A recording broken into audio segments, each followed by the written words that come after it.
വീട്ടിലാരും fried chicken കഴിച്ചിട്ടില്ല കേട്ടോ. അപ്പോൾ നമുക്കതങ്ങ് സെറ്റാക്കിയാലോ. അങ്ങനെ കടയിൽ പോയി ചിക്കനും വാങ്ങി വന്ന് പിന്നെ പാലിലേക്ക് വിനിഗറും ഉപ്പും കുരുമുളകും ഒക്കെ ഇട്ട് ഇളക്കി ചിക്കൻ ഒരു 30 മിനിറ്റോളം അതിൽ ഡിപ്പ് ചെയ്ത് വെച്ചു കേട്ടോ.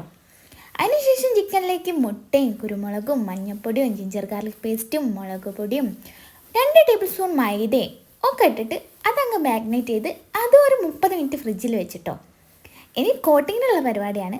മൈദയിലേക്ക് കുറച്ച് ഉപ്പും കുരുമുളകും ഇട്ടിട്ട് ചിക്കൻ അതിൽ നന്നായിട്ട് മുക്കി പിന്നെ ഒന്ന് വെള്ളത്തിൽ മുക്കി പിന്നെയും മൈദയിൽ മുക്കി എല്ലാം അങ്ങനെ സെറ്റാക്കി. ഇനി നമുക്ക് പൊരിച്ചെടുക്കാം. ലെഗ് പീസായിട്ടോ ആദ്യം പൊരിക്കുന്നത്. അതിന് കാത്തിക്കുന്നവരാ കൂടുതലും. പിന്നെ ഇതെന്താവെന്ന് അറിയാൻ കാത്തു നിൽക്കുന്നവർ ഇവിടെ കുറേ പേരുണ്ട് കേട്ടോ. ലുക്കൊക്കെ ഏകദേശം അതുപോലെയൊക്കെ വന്നിട്ടുണ്ട്. അപ്പോൾ ഇതിൻ്റെ ഇടയ്ക്കുള്ളൊരു ടേസ്റ്റിംഗ് ആണ് ഈ കാണുന്നത്. സൂപ്പറായിട്ടുണ്ടെന്ന് പറഞ്ഞിട്ടുണ്ട്. അങ്ങനെ എല്ലാവർക്കും ഒരു മയോണൈസും കൂടെ തട്ടിക്കൂട്ടി സെറ്റാക്കി കൊടുത്തു. ഞാൻ ഉണ്ടാക്കിയോണ്ട് പറയല്ല, അടിപൊളിയാട്ടോ. ട്രൈ